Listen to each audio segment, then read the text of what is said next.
Well, hi, thank you so much for the opportunity, and I'm really glad to be here today. One of the dangers of doing Zoom-based things, especially from home, is you get to meet one's assistants, and you'll probably see Quentin, my feline teaching assistant, off and on, but we'll try to keep that to a minimum. Uh, with that, I'd like to do a screen share. Let me make sure I get this over to my screen share, and really talking about this, as I call it, the international synapse. Now, there are a lot of ways that you can talk about the Santa Fe Trail, which is celebrating its 200th anniversary. And so this discussion today is going to be a window into some of the different ways in which you can look at the Santa Fe Trail and through which the Santa Fe Trail can help illuminate a number of issues in US and really North American history. So how did I get here? As was mentioned, I'm from Santa Fe, New Mexico. There I am in front of the cathedral there downtown. So I grew up knowing what the Santa Fe Trail was because, well, it was all around. In fact, the picture on the left is of the arroyo in back of the house I grew up in, which the Santa Fe Trail crossed it. I was looking at maps and realizing that I grew up within a couple of blocks of where the Santa Fe Trail went. Also, we knew that there were a number of trails that met in Santa Fe. I think one of the things that you realize in Santa Fe is that the Santa Fe Trail is just one of several trails. So, for example, and I often would take walks on this. This is what we called Old Pecos Trail. So this was another one of the early Western trails that would go into Santa Fe. Santa Fe was also on El Camino Real, which we will talk about later. So you realize that Santa Fe was a place where a lot of trade routes met. And that really starts, for me, the discussion of how we need to be thinking about this route across the continent. So if you look at trails, and thanks to our friends with the National Park Service, you look at a number of major trails that have been marked or at least proposed, and there are historic preservation sites of it. There are national historic trails that are part of this. And you'll notice that, for example, we have the pink here is the Santa Fe Trail right along here. So we'll be talking about this today. As we have Route 66, we'll talk a little bit about that as well. We have the Oregon Trail. We have a series of trails more to the west. And then we have a series of trails, for example, here in Texas. And so that's going to play a little bit into our story as well. Another thing maybe to take a look at is that when we mark these trails, notice the direction, east and west. They tend to go from an east-west direction, with the exception of El Camino Real here in New Mexico. And that's how we tend to think of trails. We tend to think of this as an east to west direction. But there are other ways to think about this, not least of which is the proverbial west to east direction. But also, as we'll see, there are other ways of conceptualizing trails and trade routes. And so that's going to frame what you include and what you don't include. But we'll get to that later. All right. Pekka Hamalainen, who's one of the great scholars of nomadic peoples, especially peoples like the Comanche and so forth, have talked about how trade routes really go back into deep antiquity. This isn't just about the Santa Fe Trail. The mythology is that the Santa Fe Trail begins when Becknell launches this foray, succeeds, gets back with trade goods, and voila, the Santa Fe Trail instantly created. Well, the reality is there were trade links before that. And talk to any anthropologist, and you're going to hear about how trade links from the American Southwest will reach into the Great Plains, how everything from corn and feathers from Mesoamerica, stones of various types will make it into the Great Plains, and vice versa. So we knew that trade routes had been part of things already. And so if you look at a group like the Comanche, you can see where those networks are coming about. So to quote Pekka Hamalainen, on the broadest level, we can see a rivalry between the trading locations of the pueblos of the west and the South Plains villages in the east. Those would be like the Wichita, for example. East-west trade routes along the major waterways of the Southern Plains date back to at least the last centuries of the first millennium. And later, around the mid-15th century, an elaborate trade system with two geographically different branches emerged between the pueblos and the southeastern plains. In the north, the Apaches trafficked in meat, hides, and corn along the Ark River, while farther south, the semi-nomadic community called the Humanos built a flourishing trade culture among the Red, Brazos, and Colorado rivers. The more numerous Apaches gradually replaced the Humano middlemen and seized control of the east-west trade routes by 1700. But the dominance of the Apache traders was short-lived. As the Humanos faded away, Comanche contenders emerged, touching off yet another chapter in the struggle over the lucrative Southern Plains trade. So it's not just one route, it's a network. And it's a network between competing voices, competing populations. And today we are starting to rethink what the European Native American story looks like, especially in the 16 and 1700s. If you look at the classic accounts of this, they're going to talk about, for example, the great empires between Spain and France. And a lot of times Native Americans will be seen as the pawns in the story, played off against the empires. Today, we're starting to understand that in many cases, it was exactly the opposite. When you're out here on the high plains, what does an empire even mean other than a few soldiers or wannabe business impresarios? And in fact, the tribes themselves were often the players playing Europeans against one another. So the difference between trading and raiding and negotiation is absolutely part of this. So this is a network that the Santa Fe Trail is going to tap into rather than supplant. And then we got to think about the continental side of things. In the Spanish world, you got to remember that Santa Fe is the Fairbanks, Alaska of the Spanish Empire. The Spanish Empire has established itself in the 15 and 1600s. That's why, for example, in Spanish, the term America really means the continent. It doesn't mean necessarily just the United States. So that in Spanish, you could say, soy estadounidense, I'm a United States, or you could say soy americano, but someone from Peru could also say that in Spanish. And so that sense of this trade network in the Caribbean and down the spine of Mexico and into South America is going to knit together the Western hemisphere of the Spanish Empire. And it's going to branch out of Mexico City. Mexican kind of geopolitics 100 is there's Mexico City and there's every place else. And it extends out from there. And so you have these official royal trade roads, the Caminos Reales. And there were several of them. Now, the main one we think about is the one that goes right up the center part of Mexico. It's from Mexico City to Guanajuato, Aguascalientes, Zacatecas, Durango, and on up to El Paso and so forth. By the way, interestingly enough, working on the North End Wichita project, a lot of the first Mexican-American families in Wichita come from exactly that central Mexico plateau area, following some ways the same trade routes that were established in the 1700s. There was more than one trade route. There was a trade route up the coast of the Pacific to California. And as we saw, there was a Camino Real across Texas that would arc across the Gulf of Mexico. So there isn't just one trade route, there's a network that goes down into Central America.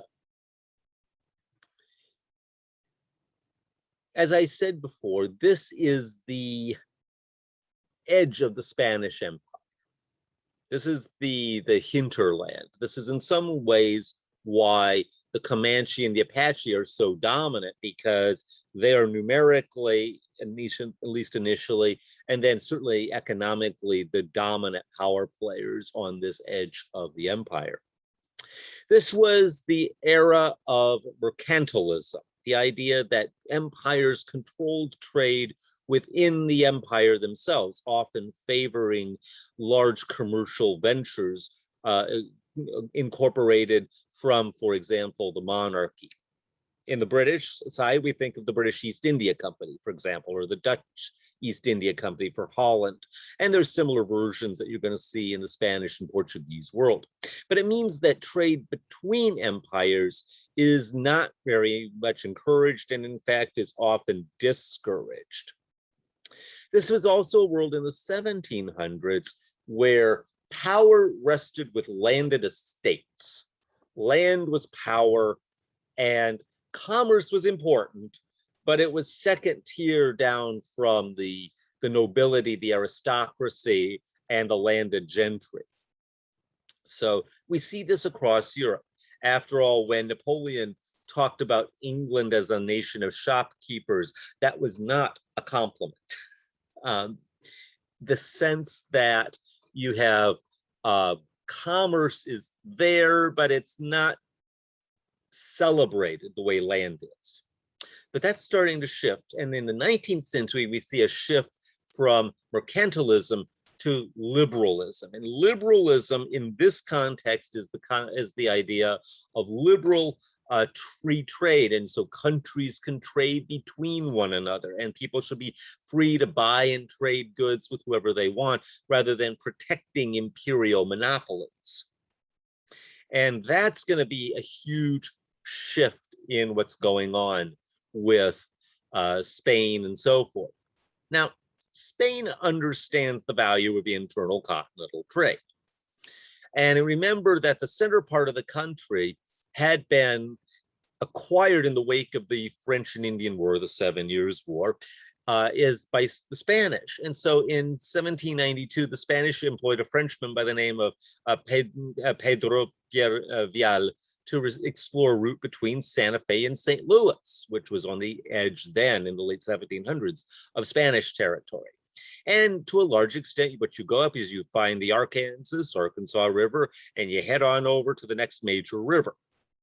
And so you see here in a map like this that you really use rivers as the dominant way to get around. And we can chart trade routes following rivers.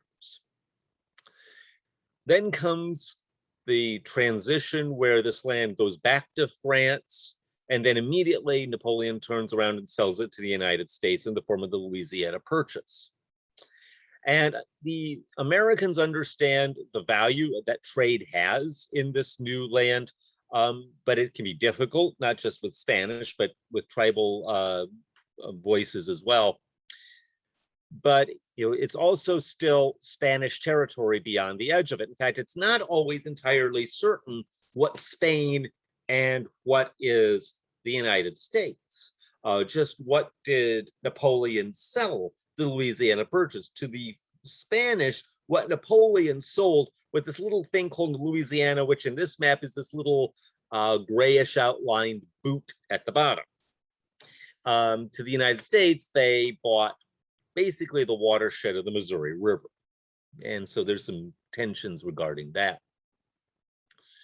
But you start seeing the development of trade families, especially the Chateau family, which had started earlier on in the 1700s out of St. Louis and up the Missouri River. And here's a family that absolutely sees the proverbial writing on the proverbial wall, that these are folks who will go from being part of the French Empire, part of the Spanish Empire, part of the American Empire, with pretty limited difficulty. And so in that context, we start seeing folks like Jedediah Smith leading an expedition up the Ark River. And we see trading and trapping. And then in the middle of all of this, the Napoleonic Wars destabilize things in Europe, And essentially Napoleon and the Napoleonic world conquer the Iberian Peninsula, install a new king. The folks in the New World don't like this, and that's going to set in motion a movement eventually starting in 1810, will culminate in 1821 for independence. The call for independence starts September 1810, doesn't really become established until November of 1821. And so into this context, we see a whole host of developments. We see, for example, lots of expansion. We see debates over how do you get across the continent. And there was a debate between, do you use river, water, do you use land? In fact, water is by far the more efficient way of doing it. After all, this is going to become the same, the heyday of the Santa Fe Trail is also the same heyday as the Erie Canal. And so that tension between water and land, overland, is going to definitely resonate.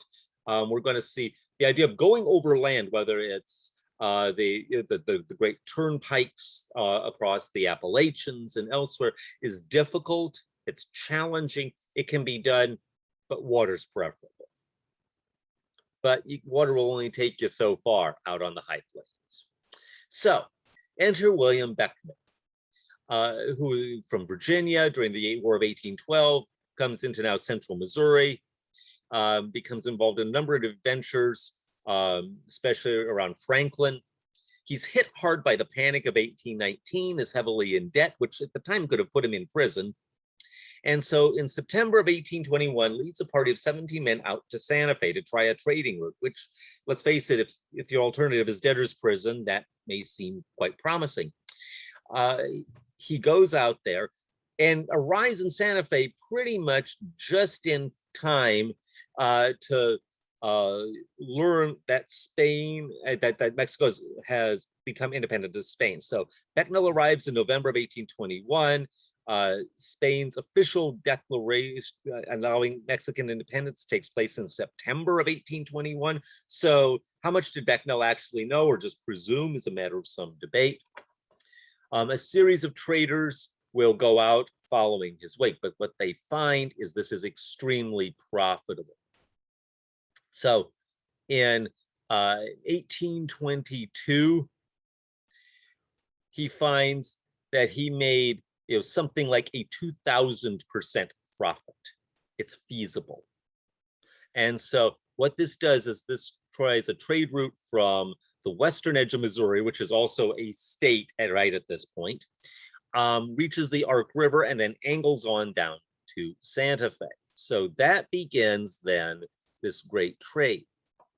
Now, it's not until the middle of the 1820s that this starts to really develop as a viable venture. The typical wagon at the time, we tend to have this idea of the Conestoga wagon, which is certainly part of that. It was actually a New England adventure. The larger, heavier Murphy wagon was actually the more preferable one for big hauls. Could carry 6,500 pounds of goods, pulled by teams of oxen or mules. In spite of our image of people sitting in wagons, that's valuable real estate. So most people actually walk beside the wagons rather than sit in them.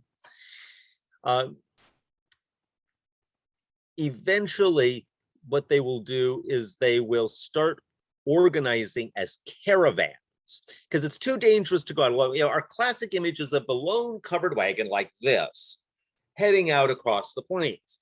That's dangerous. You don't have resources. You could easily be attacked by a number of different native tribes.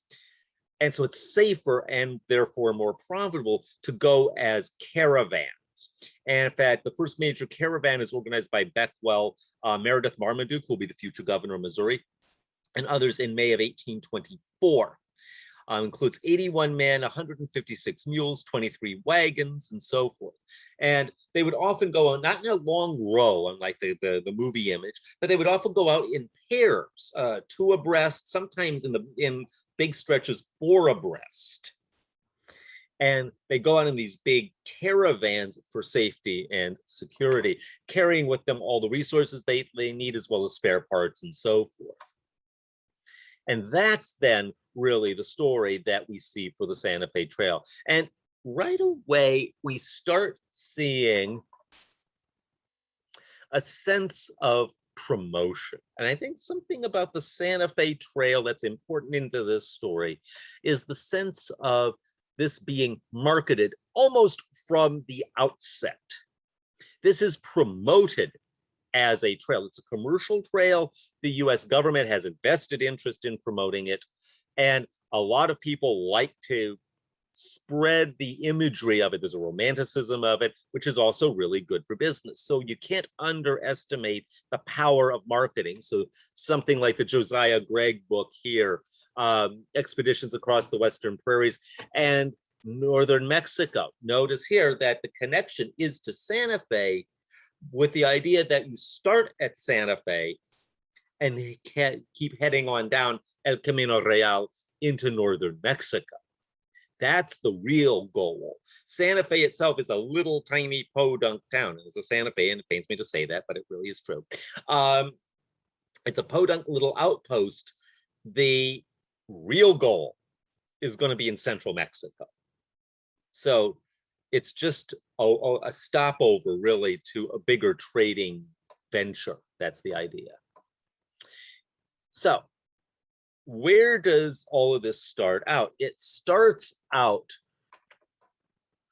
on the border at the point really where Independence and Westport are.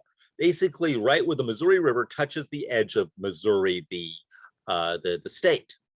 And it's along there then that we start seeing a wave of missions and forts and other activities right along that western border.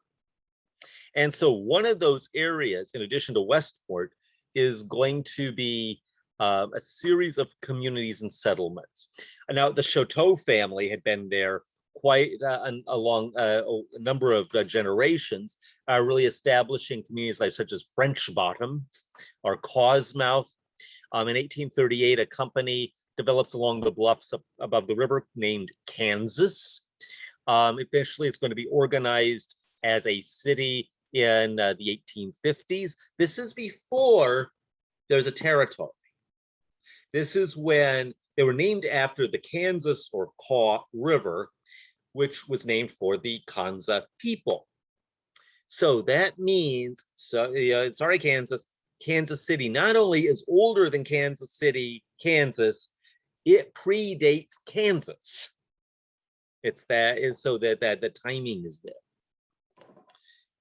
Along the edge are a series of missions and outposts. And so the Shawnee Mission is certainly one of them. And this was the Shawnee Mission, which was under the auspices of a fellow by the name of Thomas Johnson, the Shawnee Manual Training School. Now, coming from the Southwest, when I first came to Kansas in 1999, well, here's a mission, let's go. And I look and, well, where's the church? And the church is really no, there isn't one. It's a school. It's really what this is. And it's a base of operations. It's also a place where a lot of trading post activities are taking place and so forth. And so this ties into issues of sectionalism. You see, Thomas Johnson is openly, ardently pro-slavery. And this is at a time when slavery is starting to grip the nation. The Missouri Compromise is part of this. And you have northern and southern leaning missionary groups. Well, Thomas Johnson is very much in the southern pro-slavery group and tries to encourage the development of slavery among the Shawnee, as a matter of fact. There's a reason why in Bleeding, Kansas, the pro-slavery Lecompton government later on will relocate to the mission, which is right on the edge of the slaveholding areas of Missouri. Not too far away, by the way, meanwhile, are going to be the more free state leaning Wyandotte. So that's, before there was Bleeding Kansas, there were tensions even within those different tribal populations. So let's look at what Indian Territory is. In the 1830s, 40s, and 50s, this is what the edge is. So you have Missouri on the right here. You have a network of Indian lands up and down along the edge, sort of hugging the border. And so as you see here, there's the line, see if I can put my cursor, here's the Santa Fe Trail right along here. So it goes, here's right through the Shawnee and the Delaware and the Wyandotte, right along these areas. And in fact, what we're going to see all along the edge are a series of, for example, forts. We're going to see Fort Leavenworth is one. We're going to see Fort Smith. We're going to see Fort Gibson. And we're going to see Fort Scott eventually. And there are going to be military roads all up and down. And in fact, this Santa Fe Trail isn't just commerce between Missouri and Santa Fe. We're going to see trade routes up and down along the Indian lands hooking into it. So it's a feeder route to the whole development of the area in a number of ways. Now, there had been peoples who had already been here who were part of the story, groups like the Kansa. And in fact, the Kansa, who had really dominated up into this area, are going to undergo a profound shift. Initially, when all of this happens, we're going to see activities with chiefs such as White Plume, Full Chief, American Chief, Hard Chief, and so forth, and will be brought to Council Grove to sign lands, basically restricting their lands, taking them out of the path of the Santa Fe Trail. That's a big part of it. There's a fear what Native Americans will do to try to stop the trade along the Santa Fe Trail. Later on, that's going to be condensed down to this little, just a little pocket right along the Santa Fe Trail, as a matter of fact. The cans are right here.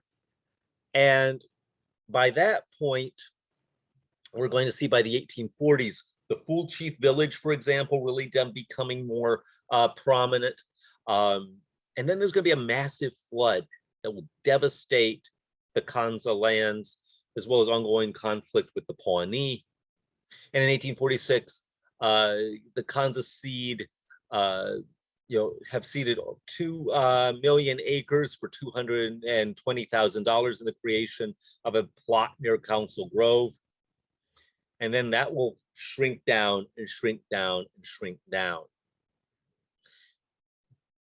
So a lot of the tribal lands, especially the early developments of the route along the trail, are not going to be indigenous to the Indian Territory. They're going to be relocated in. The Shawnee, the Delaware, the Wyandotte aren't from this area. They're relocated here. They're called the emigrant tribes. Continuing on down to, initially, Council Grove is known as the place where the treaties come together and where tribes are brought together to sign away lands and so forth. In the onset of development, however, we see communities starting to grow and develop. And in the wake of the Mexican War of the middle 1840s, that's then when we see a transformation. So Council Grove as a community is really a post-Mexican War group. In the early years of the Santa Fe Trail, Council Grove is a tree and maybe some trading posts. It's not really a community. And so it's really going to be developed in the 1850s with the creation of the Hayes House. People like Thomas Huffaker establishes a mission there with for the Kaw. This is a small community with some 55 residents in 1855. It's incorporated as a town company in 1857, especially as new treaties with the Kansa further reduced their lands. And one of the things that we forget is how much the sectional crisis comes into play even here. Of the initial population of Council Grove of 1855, 10, so almost a tenth of the population of the 83 residents were slaves. So Seth Hayes was from Missouri, owned a slave named Aunt Sally. Thomas Huffaker also had slaves. was a protege of Thomas Johnson. So in a lot of ways, the Pawnee Mission was an extension of the Shawnee Mission. And so that Missouri pro-slavery mindset is extending its way down the trail. And in fact, Hampton Roads really talks about this whole area as essentially a colony of Missouri. This is greater Missouri in a lot of ways. Continuing on the route, we get to other landmarks. And as settlement, at least from an Anglo-American perspective, fades, we start seeing more and more monuments that are simply landmarks. One of the best known of them is Pawnee Rock, which had been an outpost. Again, traveling on the plains is a bit like orienteering. And so you're going from point to point to point. And even by 1848, Pawnee Rock was covered with the names of soldiers and other travelers. It was the, in fact, James Birch said in 1848, Pawnee Rock was so covered with names that it was that I could find no place for mine. And this isn't uncommon. Other routes like the Oregon Trail and so forth have spots where people carve their names in the rocks and so forth. Something that's worth thinking about on this, though, is that then this becomes a point of resource, especially the rock itself. And by the 1870s, it's being hacked away at because it's got useful stone. And in fact, by the turn of the century, the owner of the rock, a fellow by the name of Unruh, is basically using it as a quarry. And so, as was say, one of the accounts from the DAR has said, one of the most noted landmarks of the old Santa Fe Trail is Pawnee Rock in the southwestern quarter of Barton County, close to the town of the same name. But it is a landmark being fast obliterated. Hundreds of names have been blotted away, and though there are quite a few left, but it will not be long until they're all gone at the present rate of destruction now practiced by the owner. We see it that the state, or I'm under the impression, has made an appropriation to mark the trail. If so, don't you think it would be advisable to buy this old rock as one of the prominent marks of said trail? And this was actually from T.H. Brewer of Pawnee Rock arguing this. Well, the owner said, yes, that's fine. You can buy it from me for $3,000, which is an awful lot of money in the turn of the century. And that immediately sparks groups like the DAR, the Women's Kansas Day Club, and women's organizations in particular to start raising the money. And in fact, the DAR really helped spearhead a lot of this with the chant, save the old rock. And eventually they do raise the $3,000 to buy it. And they acquire it in 1909, turn it over to the state of Kansas in the next year, 1909. And then this stone monument, then dedicated in 1912, marks the site, but it could have almost been gone. So just because it was on the Santa Fe Trail doesn't mean people necessarily wanted to preserve it.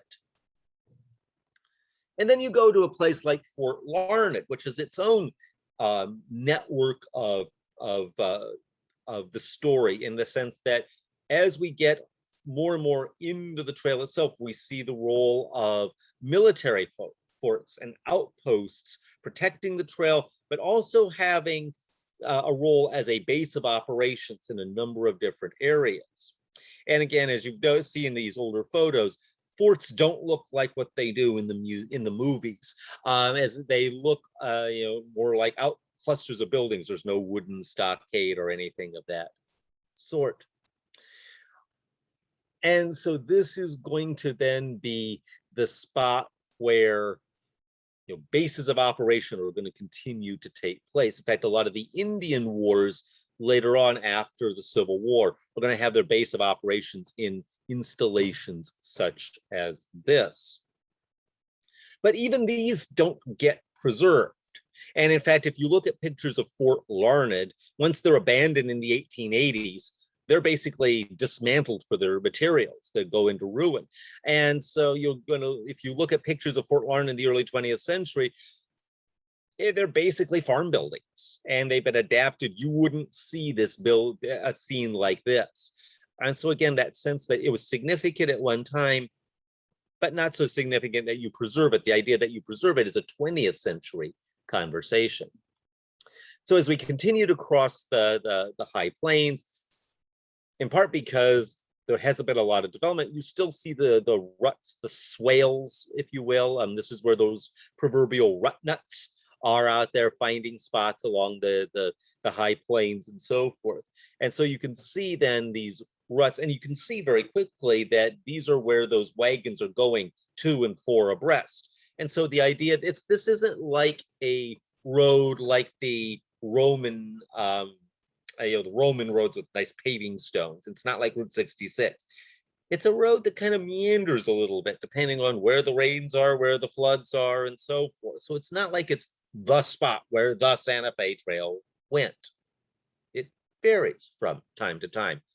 And in fact, climate plays a huge role in the trail itself. So once you get beyond Dodge City, there's a spot where at Cimarron, where you have to make a decision, because the route from Cimarron across, you would cross the Ark River, and then you would cross into Mexico, because that's the border in the 1830s, and then head on down. That's pretty dangerous. It's shorter, it's quicker, but it's dangerous. The other route continues up the Ark River and will go to Bent's Fort and then cross over the Rocky Mountains. Now, this is a longer route. You're going uphill. There's a lot more effort, but you could also have reliable water. You're also having a lot more infrastructure. And then you have a place like Bent's Fort. Charles Bent, William Bent, and Saron Sembron established this trading center. And they established in 1833 this huge trading center on the north bank of the Ark River. And something to keep in mind, that this is the national international border. So this is the Juarez El Paso of its day. You went south of the Ark River, you're in Mexico. And it was described, the fort was 650 miles west of Fort Leavenworth in latitude 38 degrees, 2 minutes north. The exterior walls of the fort, like that of a parallelogram, were 15 feet high and 4 feet thick. It was 135 feet wide and divided into various compartments. On the northwest, southeast corners were hexagonal bastions in which was mounted a number of cannon. The walls of the building served as the walls of the rooms. It's all faced inward on a plaza, as is general style of Mexican architecture. The roofs of the rooms were all made of poles, after which a heavy layer of dirt, as in the houses of native Mexicans today. The fort possessed a billiard table, and that visitors might amuse themselves, and the office was a small telescope with a range of 7 miles. And so this was one of the major outposts that allowed you to make the journey onto Santa Fe. If you chose not to do that, you would go across the high plains, La Jornada del Muerto, the journey of death. And La Jornada del Muerto is going to be this very difficult, dangerous route. You could get attacked, you could be dried out. There are few resources, but it's shorter and it's quicker. And so the question is that a better cost analysis? A lot of people debated on that. I had my students debate which would have been the better of the options. One, you got there ahead of time before your competition. On the other hand, you might not get there at all. Your choice. Continuing on, you're going to hit the Rocky Mountains, the Front Range, head on down, and at places like Wagon Mound in New Mexico, you're getting close. And so Wagon Mound, actually, these two wagon-looking rocks really mark the last leg of the route. This old photograph from Library of Congress shows a bison rodeo, which actually is a good reminder that there's an environmental layer to this story as well, in the sense that you could see bison across the plains. and then they shrink and shrink. And the Santa Fe Trail helps begin the end of the great bison herds. As people are brought out, the bison herds shrink. And this is going to bring more conflict between people of Anglo-American and Native backgrounds, and the bison are slaughtered in that. This will bring the railroads that will encourage the slaughter of bison and the replacement with cattle. And so in a lot of ways, there's an ecological side of the trail that could be explored in its own depth. We go back to, you head on down to places like Fort Union. And Fort Union is going to be its own outpost in the wake of the Mexican War. Remember that in 1846, President Polk wages war against Mexico, calls for volunteers, and some 1,600 men, mainly from Missouri, head out to Fort Leavenworth and then are brought down the Santa Fe Trail as a military road through the Army of the West in June of 1846, capturing Santa Fe and on down into northern Mexico. Heading it was Colonel, later Brigadier General Stephen Watts Kearny. And now we see a complete transformation. As Kearny comes in, he takes the northern part of New Mexico. It's in this context that Susan Shelby McGoffin writes her classic work Going Down the Santa Fe Trail in 1846.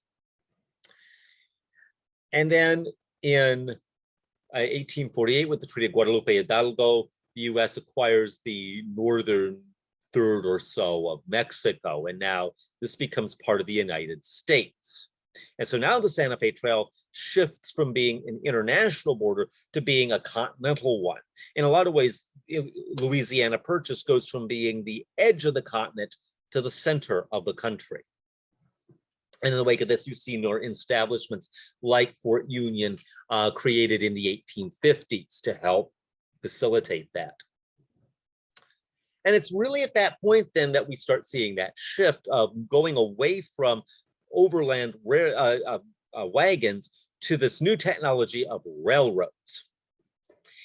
And it's in this context that we see the development of plans to put transcontinental railroads across the country, now that Louisiana is not the edge of the United States, but the center of it. And in 1853, Congress passes the Pacific Railroad Survey Bill, authorizing a series of surveys under Secretary of War Jefferson Davis, yes, that Jefferson Davis, overseen by George McClellan, yes, that McClellan, into 5 separate teams. The one that's really significant for our part of the West is going to be that of Emil Weeks Whipple, who is in charge of the 35th parallel, that will put a central route from the center part of the United States to the center part of California. And he ventures out on an expedition of some 70 men and a huge freight wagon train and so forth. Eventually, this is going to get caught up in sectional issues. Eventually, the Platte River, it's the Oregon Trail and the California Trail, that will be the bigger gap in across the Rocky Mountains, and that's going to emerge as the dominant route of the Transcontinental Railroad, ultimately resulting in the driving of the Golden Spike after the Civil War. But it also inspires railroads as a development here in Kansas. As one quote said, "Perhaps within the borders of no other state or territory has so great a portion of public domain been donated to the railway corporations as within the state of Kansas." And so here's the big challenge. How do you encourage a company to build where there are no customers? The way you do that is you encourage vast stretches of land to go to the railroads to be sold off. So the railroads now becoming a land distribution company as well as a transportation company. And so now we're going to start seeing the building of railroads across the West.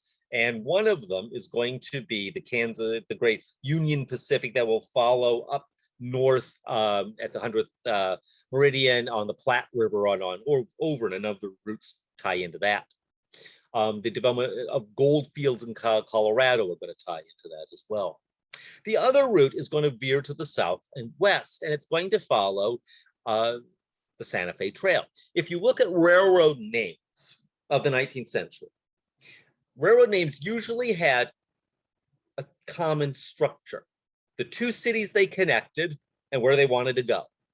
And so in this case, the two cities they connected, Atchison and Topeka, and they wanted to go down the Santa Fe Trail. So Atchison, Topeka, and Santa Fe.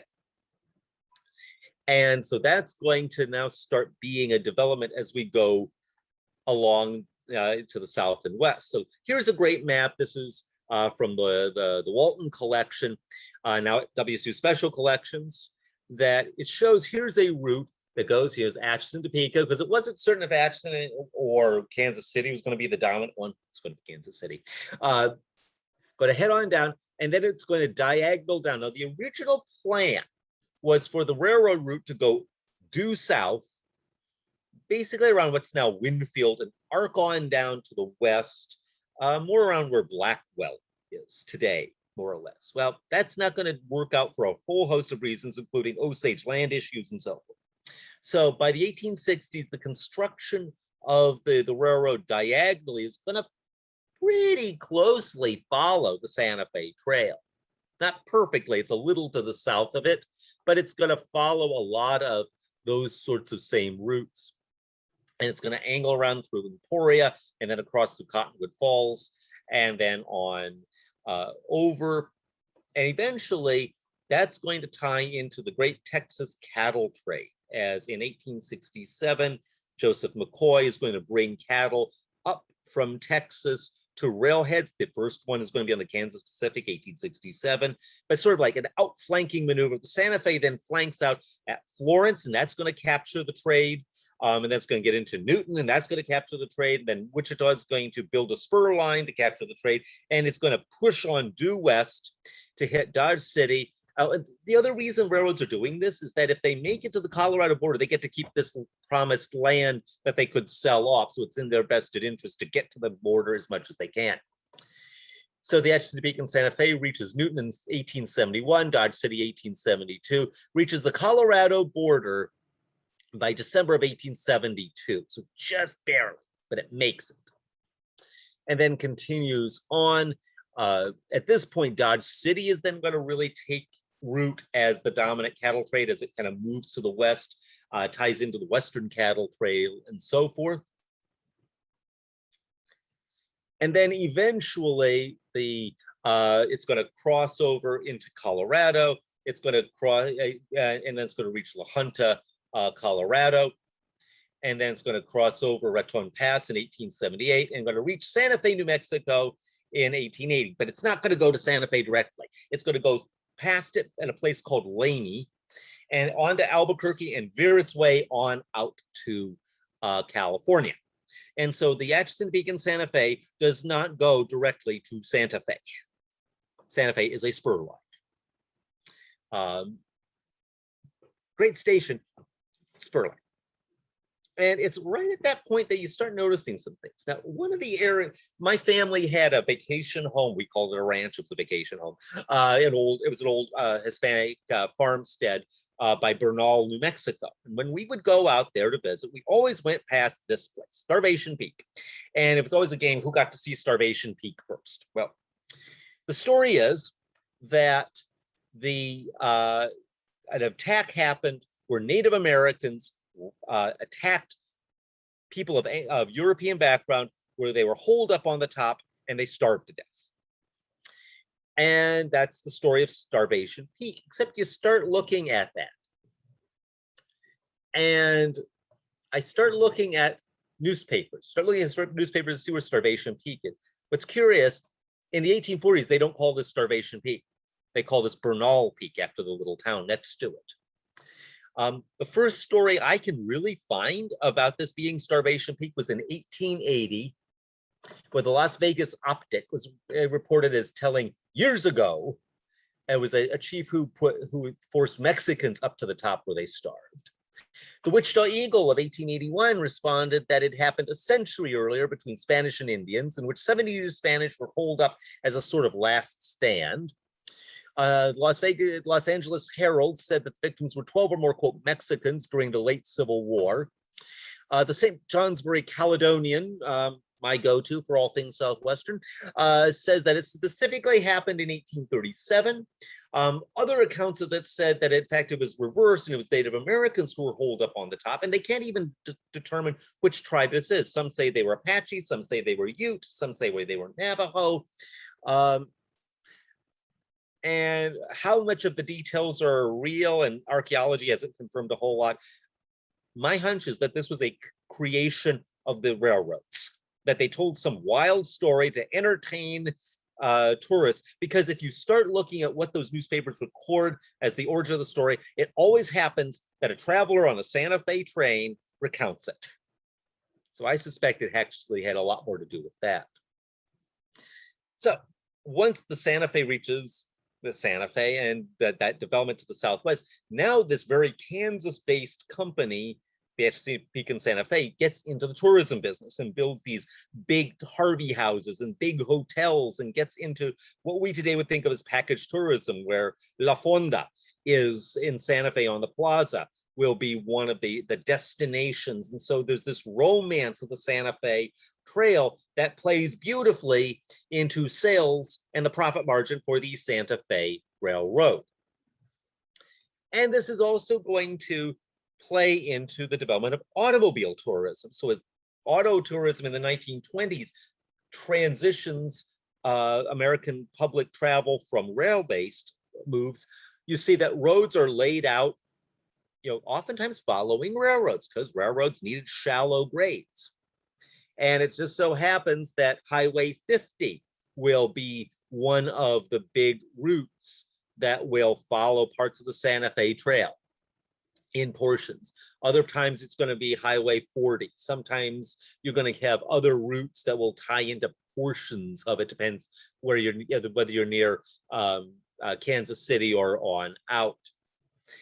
And so then the Santa Fe Trail really becomes a driving route.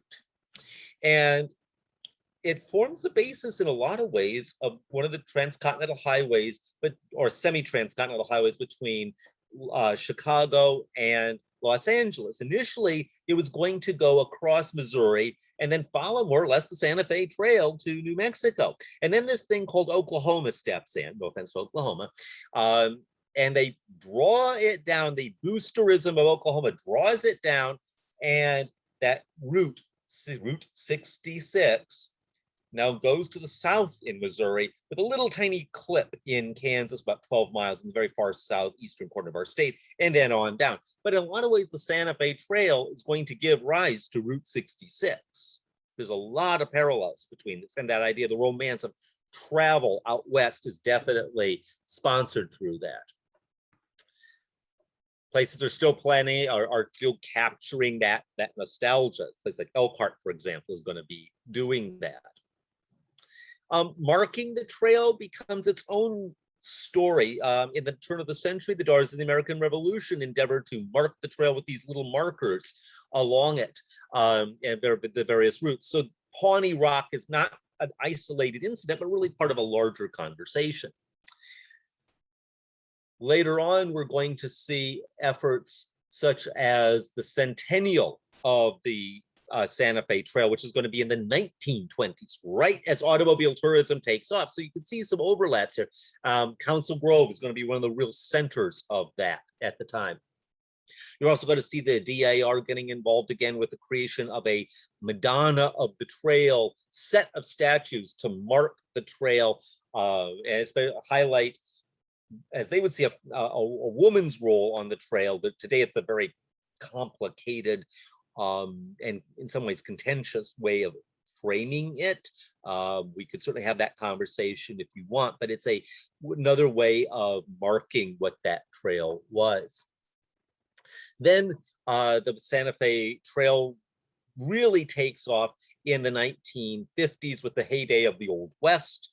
A lot of Western books and that genre, both in movies and TV and so forth, really takes that up. It's in that context then that, for example, the forts start getting established, so that Fort Larned, for example, had basically been a farm or an extension of a farm in the early part of the 20th century, but ultimately was designated a National Historic Landmark in 1961. And a lot of the work related to the development of Fort Larned comes out of that. We also see this coming out of the Kansas Centennial, the state centennial of 1961, in part because Bleeding Kansas came in the wake of the Civil Rights Movement. The centennial of the 1850s and the Civil War comes out in the 1950s and 1960s, and at a time when talking about the Civil War and slavery is too awkward to talk about in a world of civil rights. The Old West fills that role, and so you're going to see a lot of Santa Fe Trail, and by extension Chisholm Trail and other trails, be a more easy to promote legacy for a place like Kansas. So there's a reason why that conversation is taking place here.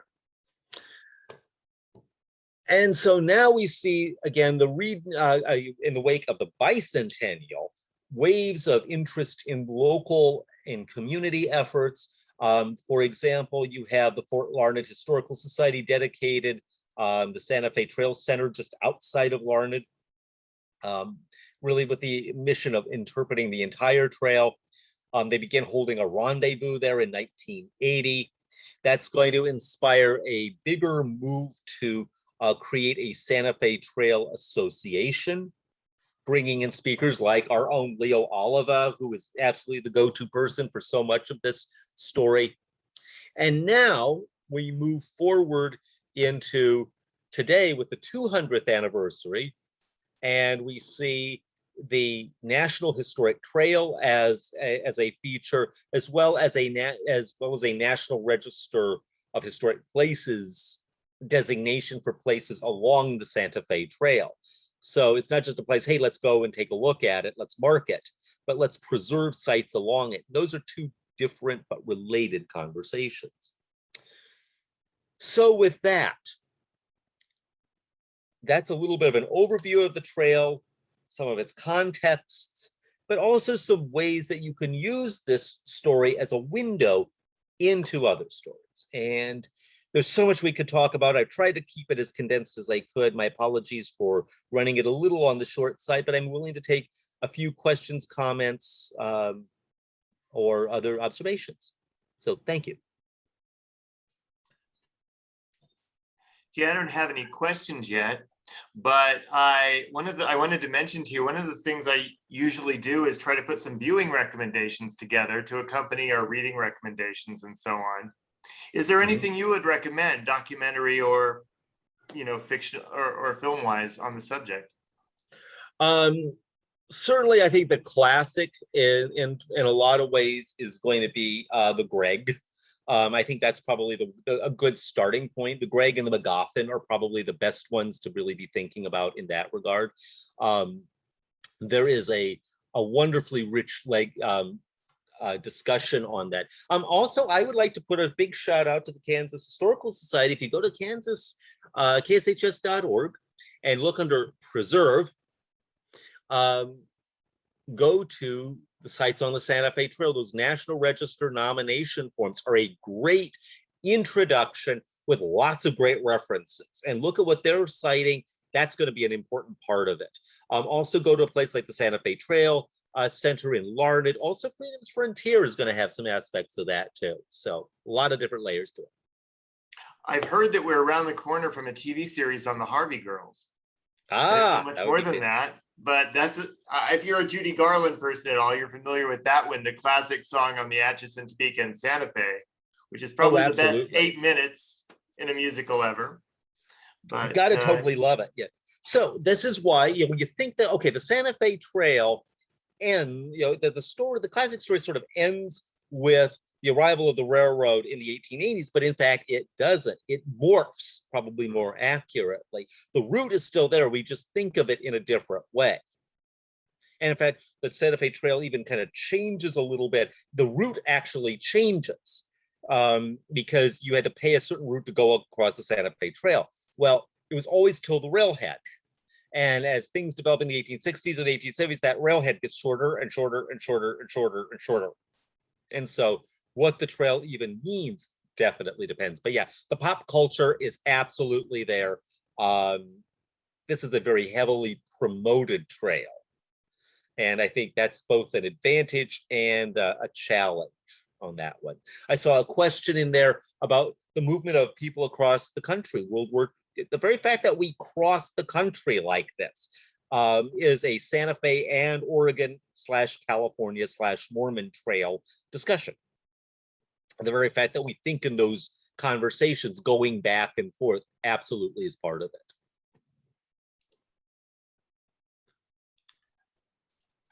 Other questions, thoughts, comments?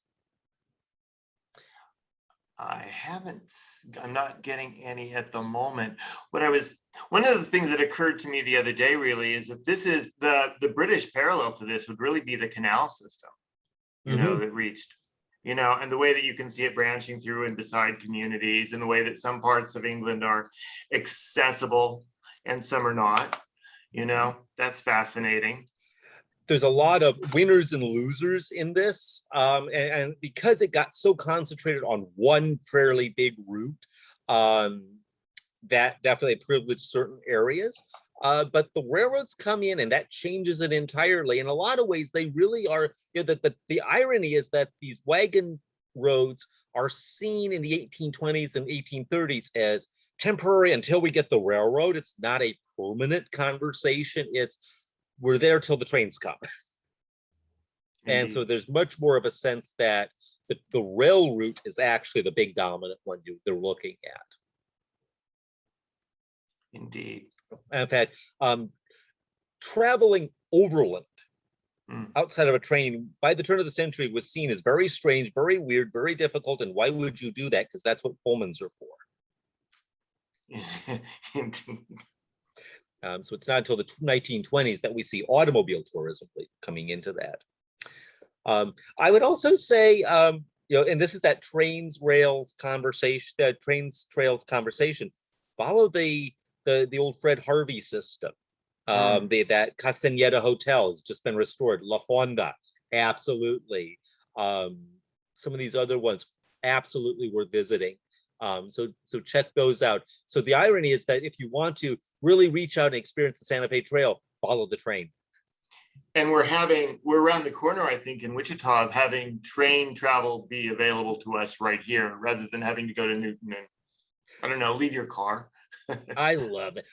That's one of my favorite journeys. I should have put some photos in.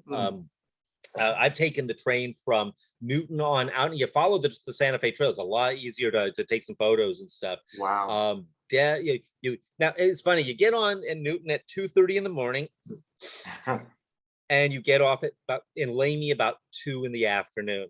You looked at train schedules from the 1940s. Yeah. You got on at Newton at 2 in the morning, and you got off in Lamy at 2 That's in the incredible. afternoon. Yeah, same thing. But at least that was the one main transcontinental route. And you meet some really cool people. I still remember the time I was able to be in the dining car, and my breakfast companions that morning were 2 Amishmen and a professional poker player. And the Amishmen knew a whole lot more about poker than you'd realize. Indeed. I used to take the train down to New Orleans, actually, and you'd be following, the older route. You'd see the posts, what remained of them anyway, sticking out of the bayou, and it was absolutely fascinating. The challenge of rail travel is the sense that locomotives don't handle grades very well. And so they're always seeking the flattest route possible, which is a big reason why they'll follow, if it's a route like the Santa Fe Trail, they've kind of ferreted out where the shallow parts are, or highways will follow them because those are also the easiest level routes. Exactly. As you're passing along them on train, you have kind of a double sense of history, that's really fascinating. You feel like you're in 2 eras at once, which is great. Absolutely.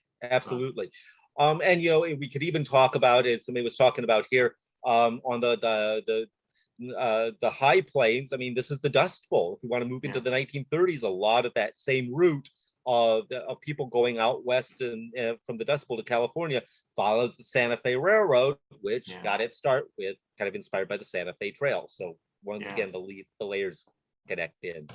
Absolutely. Well, Dr. Price, thank you so much. We've sent around a survey. Thanks everyone for participating in today's program. We've shared a link in the chat to a quick survey. It may take a few minutes to load, but please be patient and please take the time to complete it. We look at each survey and use these to help plan future programs. Your feedback is very important to us. Thanks again, Dr. Price, for speaking with us today. And thanks to all of you for your support for the Wichita Public Library.